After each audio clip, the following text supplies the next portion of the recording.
everyone, it's Candivi here and I'm back with another video. Sometimes there are things in Pokemon that are just really strange and don't seem to make sense. I've done tons of videos on things that don't make sense to me in Pokemon, such as movesets, typings, and Pokedex entries. But sometimes strange things do have a logical explanation, but that doesn't mean that they turn heads any less. So today I am here with a special guest, being Dobbs. Just like me, Dobbs makes a ton of Pokemon videos like top 10s, Pokemon card openings, and gameplay videos. A couple of his videos that I would recommend would be his ones about unreleased Pokemon and the rarest Pokemon out there. And we've also done a collab over on his channel, being top 10 things in Pokemon you didn't realize as a kid. So be sure to check that out after you've watched this video. But today the two of us are going to show you what we believe are 10 of the strangest things in Pokemon. Let's begin! What's going on, guys? This is Dobbs here, and since we're doing strange things in Pokemon, I wanted to tell you who I thought was the strangest Pokemon of them all, and that is Wobbuffet. What if I told you the Wobbuffet that you think of is actually not Wobbuffet, and it was really a decoy, and the real Wobbuffet is harmless? Well, let's move back a little. If you look at Wobbuffet's body, it looks like a punching bag, and what happens when you punch a punching bag? It comes back at you. So it makes a lot of sense how Wobbuffet operates and fights in Pokemon battles, because it is impossible for Wobbuffet to do any damage without being hit first, unless you count Struggle. So basically, Wobbuffet is just a punching bag that is coming back at you with the same amount of power, if not more. So let's get back to the real Wobbuffet, the mastermind behind this brilliant decoy. The real Wobbuffet is actually the tail. The tail is the real Wobbuffet. That harmless tail just uses its entire body as a decoy and a punching bag when it sits there doing nothing, which is pretty awesome but strange at the same time.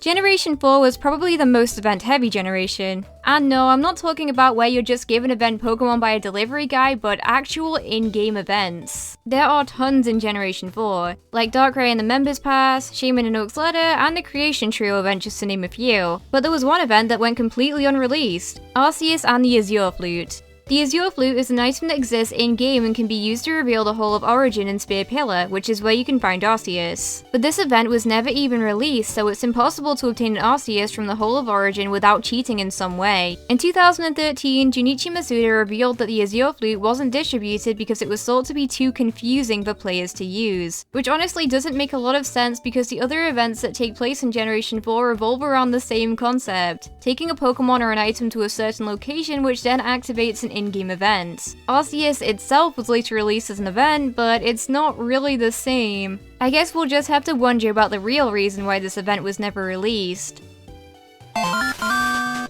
Something else that's strange are Pokemon heights. They absolutely make no sense. Let's take Dunsparce for example. Dunsparce is the same height as Salamence, which is 4'11". Okay, Dunsparce, I know you want to be a dragon and all, but you are not 4'11", because that just makes no sense. But that's not the strangest. The strangest Pokemon height that I think is Furret. According to the Pokédex, Furret is 5'11". Guess how tall Charizard is? 5'7". Are you telling me this Furret is taller than Charizard? And no, we're not talking about the length of Furret, we're talking about how tall Furret is just standing on his feet. Very strange. Azurill can change gender upon evolving. As strange as this one sounds, it's completely true. From generations 3 until 5, every female Azurill had a 1 in 3 chance of changing gender upon evolution. This would be because the gender ratios for Azurill and its evolutions are not the same. Azurill has a gender ratio of 3 females to every male, whereas Marill and Azumarill's gender ratio is 50-50. This uneven ratio is what causes a third of all female Azurill to change gender when they evolve, because it evens out the ratio. Even though this quirk had been in place since Azurill's introduction in Generation 3, it wasn't even fixed until Generation 6 over a decade later. Strange, huh? We all know that exclusive Pikachus can learn Surf. I know it's an electric mouse, but it has a mini surfboard, so it makes sense that it can surf. But what's really strange is the fact that Rhydon can learn Surf with absolutely nothing. It can swim in the water as a pure rock ground type. Like, why is that? That is so strange. And it's not only Rhydon. Nidoking, Nidoqueen, Tyranitar, Aggron, Rampardos, and Rhyperior can all learn Surf. I mean, the only reasonable explanation is that their armor is so strong that it can withstand water, but it's still very strange.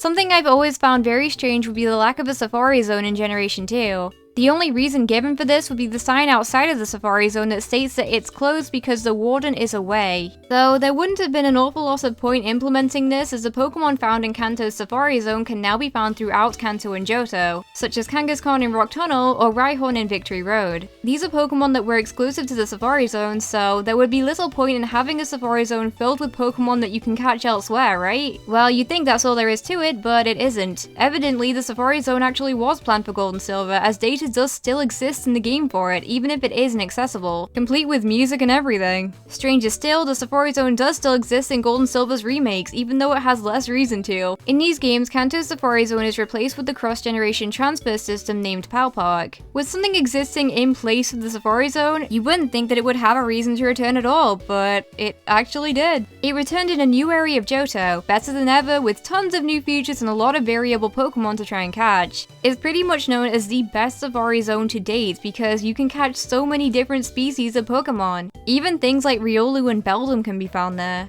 But anyway, I'll still never really understand why they decided to scrap the Safari Zone in Gold and Silver, and then distribute the Pokemon throughout Kanto and Johto instead, but at least the remakes made up for it. One of the strangest things in Pokemon are the people in Pokemon games. They are probably the chillest people in any game you'll ever see. Well, for one, you could just walk into anybody's house, and they wouldn't care. Sometimes they'll give you something for free. Here, have this berry, or this TM. Thank you for just coming into my house. It's not like you're a burglar or anything. I trust you. I mean, like, in the second generation games, someone actually gives you their Pokemon to take care of while they go away. That poor Shuckle. And for two, if you beat someone in a Pokemon battle, they give you money, and sometimes their phone number, which is pretty cool if you ask me.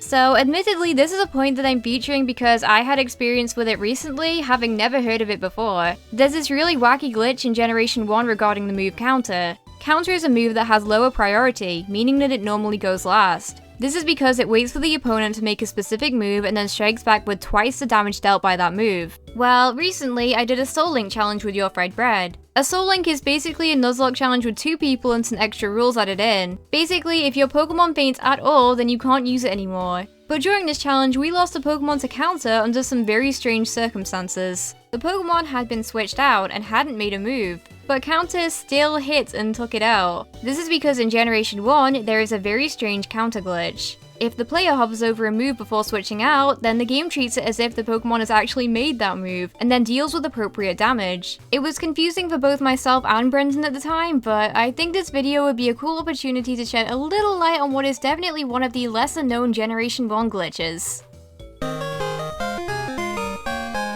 But let me tell you, if anything's strange, it's definitely this. If you enter a certain building in Pokemon X and Y's Luminous City, the background music will stop, a flash will happen on the screen, and a creepy looking girl with no walk animation will float by you. And right before she disappears, she will always say that you're not the one. Now what does this mean? Who is the one? How can I be the one? Some people think you have to have a specific trainer ID to be the one. Also, another ghost girl appears in Pokemon Omega Ruby and Alpha Sapphire, right before you battle Phoebe. It's probably not the same ghost girl from Pokemon X and Y, but it's still strange. Here, watch. Did you see it? Here, let's slow it down a bit. Very strange, huh? Hopefully one day we'll find out who these ghost girls are and who the one is. Maybe in Pokemon Sun and Moon we'll figure it out. Who knows? But regardless, this is probably the strangest thing in Pokemon ever.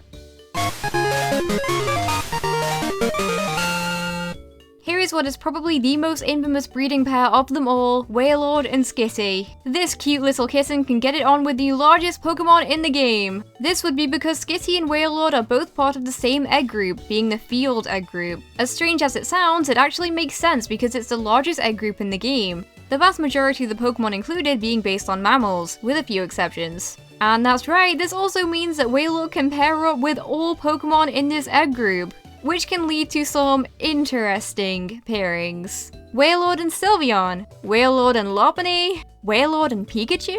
I feel like the majority of Pokemon Wailord can breed with produces a weird image, but Skitty is definitely one of the strangest. But that's just about it for today's video. Please do go on over ahead to Dobbs' channel and check out the collaboration that we did there too, being some of the things that you may not have realized in Pokemon when you were a kid. But for now, that's all for now from me, and I'll see you next time. Bye!